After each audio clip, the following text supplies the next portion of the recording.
21 বছর বয়স সীমা যে করা, মানে রাজনীতিতে আসার জন্য বা এমপি নির্বাচন করার জন্য বা এই প্রস্তাব যে করা, এটাও আসলে একটা বিশেষ গ্রুপের পরামর্শেই এটা করা হচ্ছে কিনা?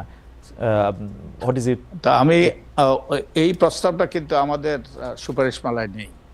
আপনি লক্ষ্য করবেন, এটা হলো সংবিধান সংশোধন প্রস্তাবের মধ্যে কমিশন, আপনি তাদেরকে জিজ্ঞেস করতে হবে। আর আমি একটা কথা সুস্পষ্ট করতে চাই, আমরা যে সুপারিশমালাগুলো প্রস্তুত করেছি এতে কারো কোনো প্রভাব ছিল না। আমরা সম্পূর্ণ স্বাধীনভাবে আমাদের বিবেক বুদ্ধি বিবেচনা খরচ করে এবং ব্যাপক জনগোষ্ঠীর সাথে আলাপ আলোচনা করে তাদের মতামতের ভিত্তিতে আমরা এগুলো প্রণয়ন করেছি। সরকারের কিংবা কারোই কোনো রকম প্রভাব ছিল না, আমি এটা সুস্পষ্টভাবে বলতে চাই। এবং আমি আরো বলতে চাই, আমি একজন বয়োজ্যেষ্ঠ মানুষ, আমি জীবনে বহু কিছু করেছি। আপনি যেই দেশে আছেন সেই দেশেও আমি শিক্ষকতা করেছি লম্বা সময়। শিক্ষকতা লম্বা, আমি নেসাতে কাজ করেছি, আমি আরো বহু কিছু করেছি। কিন্তু এই কাজটা ছিল, এই কমিশনের প্রধান হওয়া, এটা ছিল আমার জীবনের সবচেয়ে বড় অ্যাসাইনমেন্ট। এবং এই অ্যাসাইনমেন্টটা, কারণ এটা খুব কম লোকের জীবনে ভাগ্য জুটে যে একটা জাতির নির্বাচন ব্যবস্থাকে পরিচালিত করা, একটা গণতান্ত্রিক ব্যবস্থাকে কার্যকর করা। এটা আমি তো মনে করি, এবং আমার কমিশনের সদস্যরাও, এটা তাদের জন্য একটা অভূতপূর্ব সুযোগ জীবনে, একটা বিরাট। তো আমরা সেইভাবেই এগুলো প্রণয়ন করার চেষ্টা করেছি এবং আমাদের ভবিষ্যৎ বংশধরদের কথা চিন্তা করে, যারা আমাদের যারা আত্মত্যাগ করেছে, যারা চরম আত্মত্যাগ করেছে, তাদের রক্ত যেন বৃথা না যায়, সেই জন্যই আমরা করেছি। কারো স্বার্থ নয়, কারো জন্য বিশেষ বিবেচনা নয়। ডেফিনেটলি আমি আপনাকে মানে চিনি বা ফলো করি, সেটা প্রায় 30 বছর ধরে। আমি দেখেছি যে আপনারা কত ভাবে রাজনৈতিক দলগুলোকে, আজকের বিএনপি, গতকালের আওয়ামী লীগ, তাদেরকে কত ভাবে কত কিছু আপনারা সাজেশন দিতে চেয়েছেন, সুপারিশ করেছেন, এবং কোনো একটা কথা শোনানো কত কঠিন, এটা মানে এটা আমি আপনার সাথে একদম একমত। আমি আরেকটা সুপারিশের প্রসঙ্গে আসি, জনাব বদিউল আলম মজুমদার, যে দলের সদস্যদের চাঁদা ন্যূনতম 100 টাকা এবং কোনো ব্যক্তির কাছ থেকে অনুদান হিসাবে সর্বোচ্চ 50 লাখ টাকা নেওয়ার বিধান করা। এই যে সর্বোচ্চ 50 লাখ টাকা নেওয়ার বিধান করা বা সর্বনিম্ন 100 টাকা চাঁদার ইয়েটা বেঁধে দেওয়া, এইটা বিবেচনা করতে গিয়ে আপনাদের আসলে কি বিষয় আপনারা লক্ষ্য করেন? আমাদের বিবেচনা হলো দলটা যাতে কারো যেন কুক্ষিগত না হয় এবং দলটাতে যেন আর্থিক স্বচ্ছতা নিশ্চিত হয়।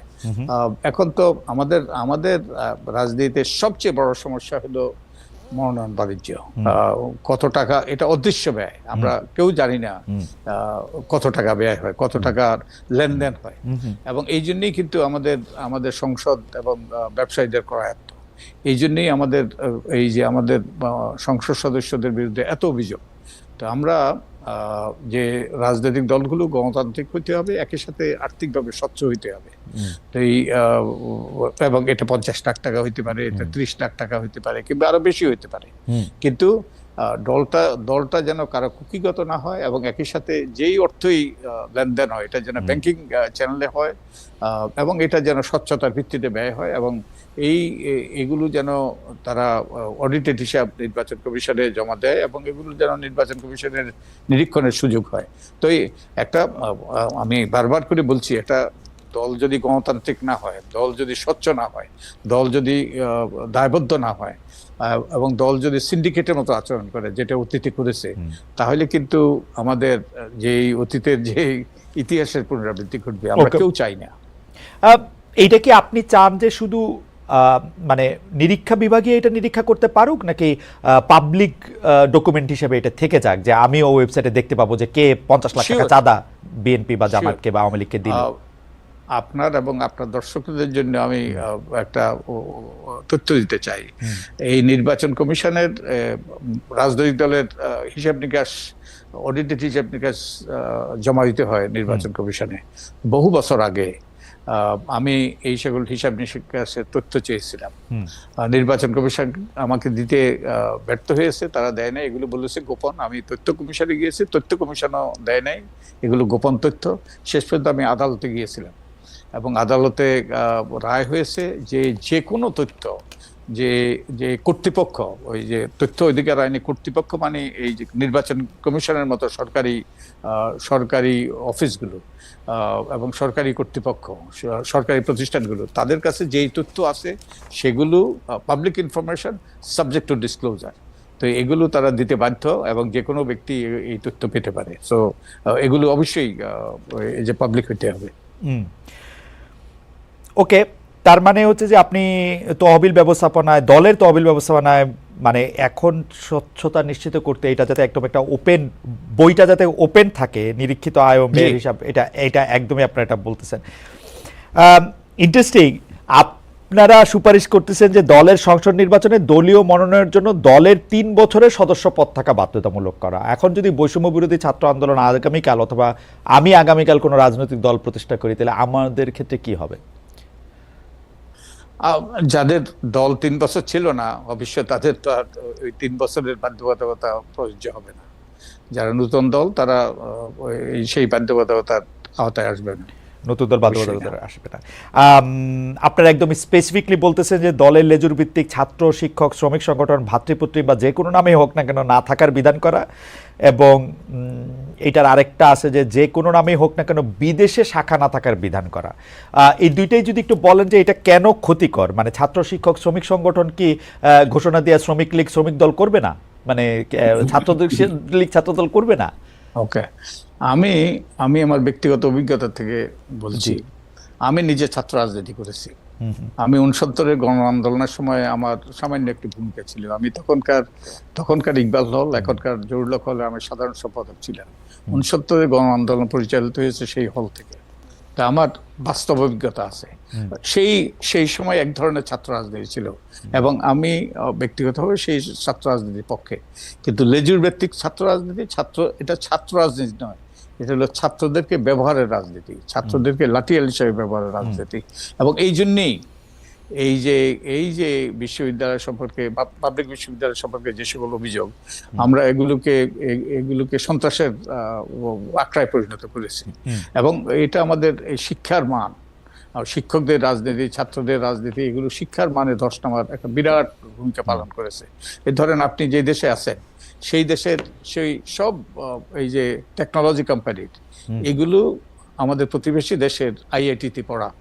আমাদের একটা আইআইটি আছে, আমাদের এরকম কোনো একটা প্রতিষ্ঠান আছে? কোনো একটা প্রতিষ্ঠান নাই। কারণ আমরা এই প্রতিষ্ঠানগুলোকে ধ্বংস করেছি আমাদের দলীয় স্বার্থে, ব্যক্তি স্বার্থে, এবং যার ফলে আমাদের সেই রকম শিক্ষা প্রতিষ্ঠান গড়ে উঠতে পারে নাই। এবং তাই যে ছাত্রের কাজ হলো, প্রত্যেকের দায়িত্ব থাকে। ছাত্রদের দায়িত্ব হলো লেখাপড়া করা, ভবিষ্যতের জন্য প্রস্তুত হওয়া। এবং হ্যাঁ, দেশের ক্রান্তি লগ্নে তারাও নাগরিক হিসেবে তারাও তাদের ভূমিকা পালন করবে। কিন্তু ছাত্রদের মূল দায়িত্ব, কর্তব্য হলো তাদের যে সর্বোচ্চ বিকাশ, মেধা, সৃজনশীলতা, নেতৃত্ব, সবকিছু সর্বোচ্চ বিকাশ। রাজনীতির দায়িত্ব হলো রাজনীতিবিদ, তারা ছাত্রদের মধ্যে যদি কেউ রাজনীতি করতে চায় তারা রাজনৈতিক দলের অংশ হোক, কিন্তু লেজুর ভিত্তিক বিশ্ববিদ্যালয়গুলোকে সন্ত্রাসের আখড়ায় পরিণত করা। এবং বাই দি ওয়ে যেই সকল রাজনীতি হচ্ছে ছাত্র রাজনীতির নামে, সেগুলো কিন্তু দণ্ডবিধিতে দণ্ডযোগ্য অপরাধ। এবং এই আইন যদি প্রয়োগ করা হইতো বহু লোক জেলে থাকতো। আর যেই নৈরাজ্যমূলক ব্যবস্থা বিশ্ববিদ্যালয়ে বিরাজ করছিল, এবং তো এটা তো কল্পনাও করা যায় না, আমাদের সময় আমরা কল্পনাও করতে পারি না। আর এই যে আরেকটা কারণ, এই যে ছাত্রদের এই যে বিস্ফোরণ, ছাত্রদের যে এই যে দলে দলে নেমে আসা, কারণ ছাত্রদের কোনো প্রতিকারের জায়গা ছিল না। শিক্ষকদের রাজনীতি, শিক্ষকদের দলবাজি, এগুলো কিন্তু এই যে একটা বিষময় পরিস্থিতি সৃষ্টি করেছে।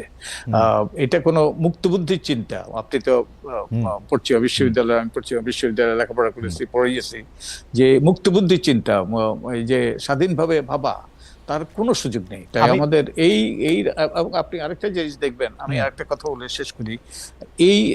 আমি অনেকগুলো জনমত জরিপ দেখেছি, প্রায় অধিকাংশ 90% বেশি মানুষ এই লেজুর ভিত্তির ছাত্র রাজনীতি তারা বন্ধ করার পক্ষে। আর বিদেশি শাখা দেখেন, কোনো